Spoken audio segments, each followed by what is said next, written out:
Good afternoon and welcome, students, faculty, board members, honored guests, to the first George Washington Speaker Series. This is a series that has been initiated this year to honor, to recognize, and especially to bring to Washington College outstanding leaders in a variety of fields, not only from the United States, but from around the world. And we are extraordinarily fortunate this afternoon to have with us one of the world's most prominent international bankers. These days, there aren't a whole lot of popular bankers in the world. There are even fewer who run banks that are so successful and solvent as Doha Bank. But under the extraordinary leadership of Mr. Seetharaman, Doha Bank has gone from strength to strength. He joined the bank in 2002 and almost immediately increased its market share from 4% to 25%. That alone would have been enough to ensure him an honored place at a high table. But not only in terms of improving profitability, he has also tried to set a standard, a model, for international banking, not just in Qatar, but also throughout the Persian Gulf and the rest of the world in terms of transparency, accountability, and particularly in the empowerment of women through loans, particularly to women and women's institutions. He is also something of an unusual banker, at least in the sense that we understand it. He is a devout Hindu and fitness enthusiast who practices yoga daily.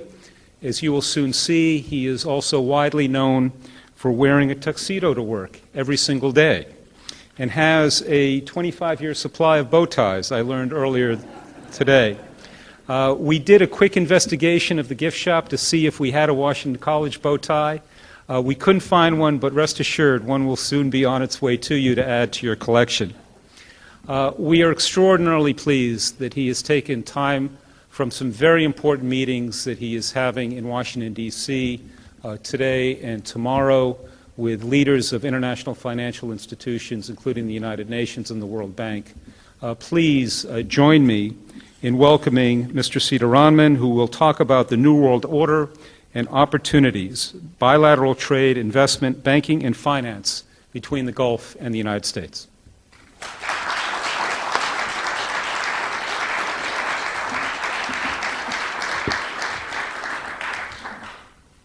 Thank you, President Rice, for the very generous remarks.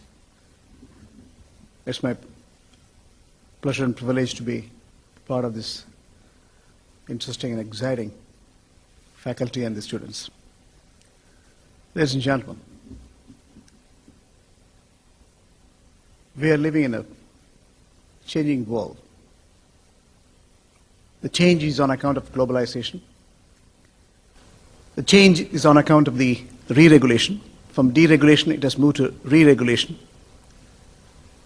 The change is on account of the technology. Change is also on account of the consumerism. The financial economies are converting as real.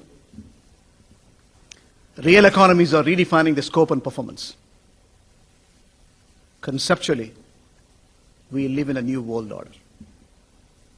There are changing market dynamics, changing business trends in market acquisitions. Regulators are redefining the space. 24/7 back-end processing, cost reduction.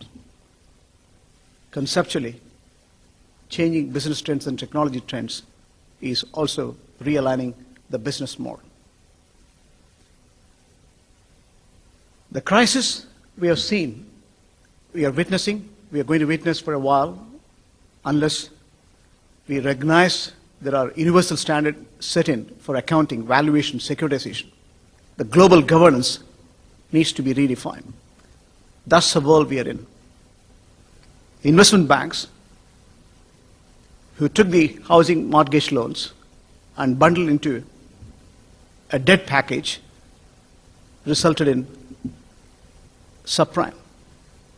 It was a product financially engineered It was all right as long as asset price inflation was on. When the asset price deflation started, when the housing market slump started, you have different stories.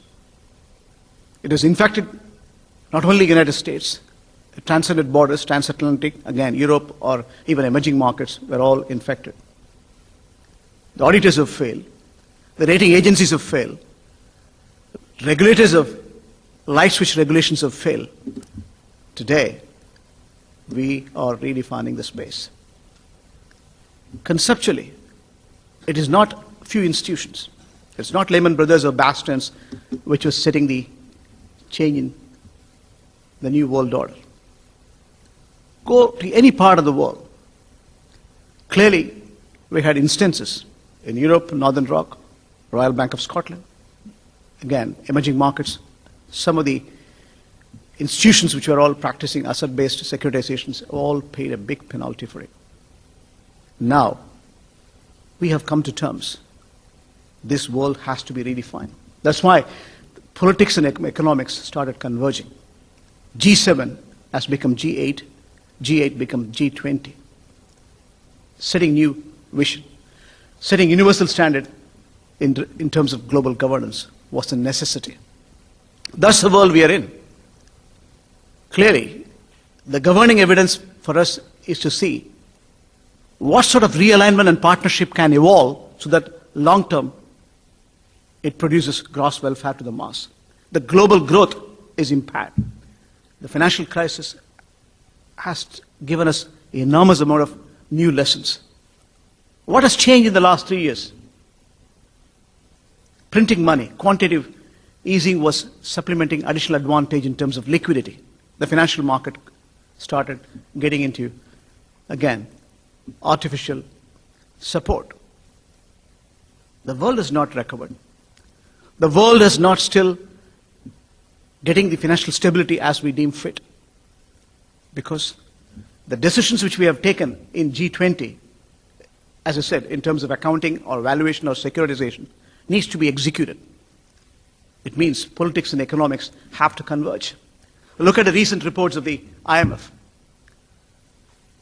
The global growth, which was setting as not less than 4 to 5% in October, has been redefined. In January, it is likely to be between 3 to 4%. In the United States, we are getting some positive signals. Housing market is slowly recovering. Unemployment last quarter was 8.3%, which is a positive development. And again, consumer spending is improving. Clearly, there are governing evidence that things are improving in the United States. But the gross debt to GDP, you have to look at it. The countries and continents who have lived beyond their means have to pay for it. The conversion has to take place. S&P has downgraded the United States last year. The reflection we have seen today, the deficit financing, as well as the overall reduction in the overall gross debt, is going to be a major, major convergence between politics and economics. There are stagnations in the overall policy framework. Go to the Europe.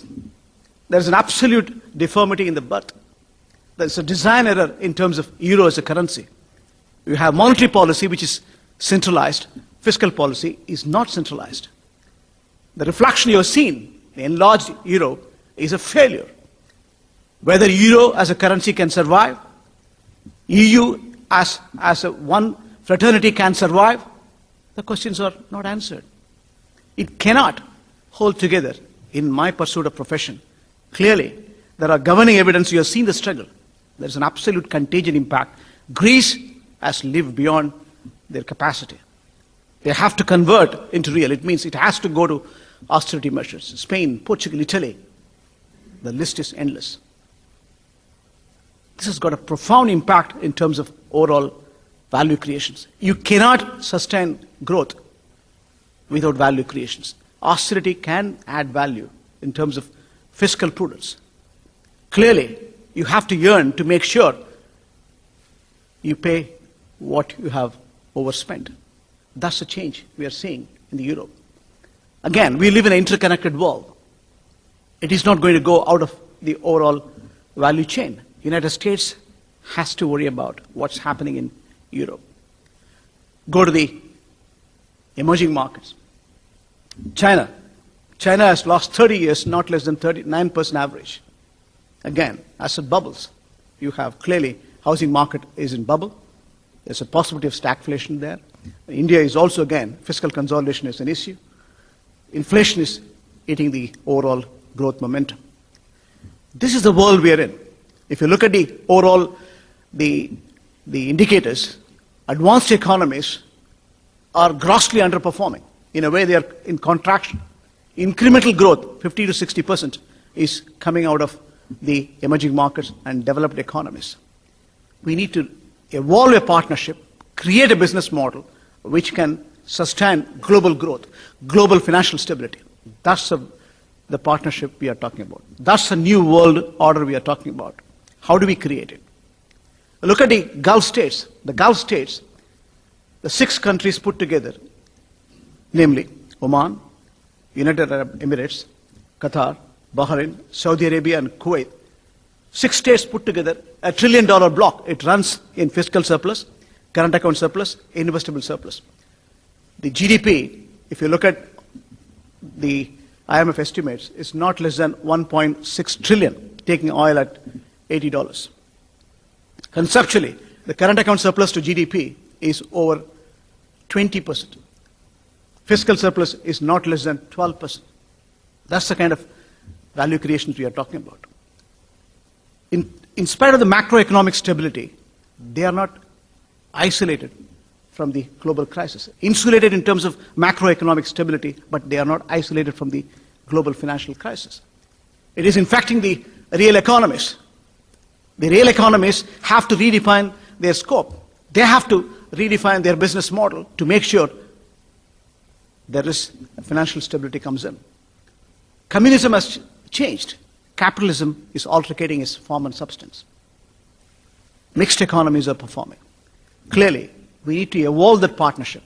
We need to redefine the overall alignment in terms of the political frame and constitutional order to make sure the gross welfare come to terms. That's what the change we are talking about. Look at the changes which has come in the regulatory framework. Security Exchange Commission couldn't deduct the investment banks through light switch supervision. Clearly, financial engineering has breached the framework and corporate governance in real response has been defeated. That's why you have poll workers rules. That's why proprietary trading, investments as a functional responsibility of financial institutions has been redefined. We have changes which are taking place both in the lending side as well as investment side to make sure you have ethical and moral governance comes in. Asset-backed securitization was a dictum, but asset-based securitization was practiced. That's why you had subprimes. Even so-called Islamic banking, Sharia-based finance, which was governed by asset-backed securitization rather, was defeated because people, in terms of principles into Sharia, practiced asset-based. Islamic sukuks were issued as asset-based securitization. That's why Islamic banking, to a large extent, failed as well. Again, as a moral and ethical framework, Sharia governance principles are well-founded. I always say it's being practiced through your heart in addition to your head. Conceptually, we have to come to terms when it comes to practicing financial services. The change we have seen in the global map, again, regulators are redefining in universal standards. That's why the principle-centered liquidity risk has become funding risk, essentially ended up in sovereign risk.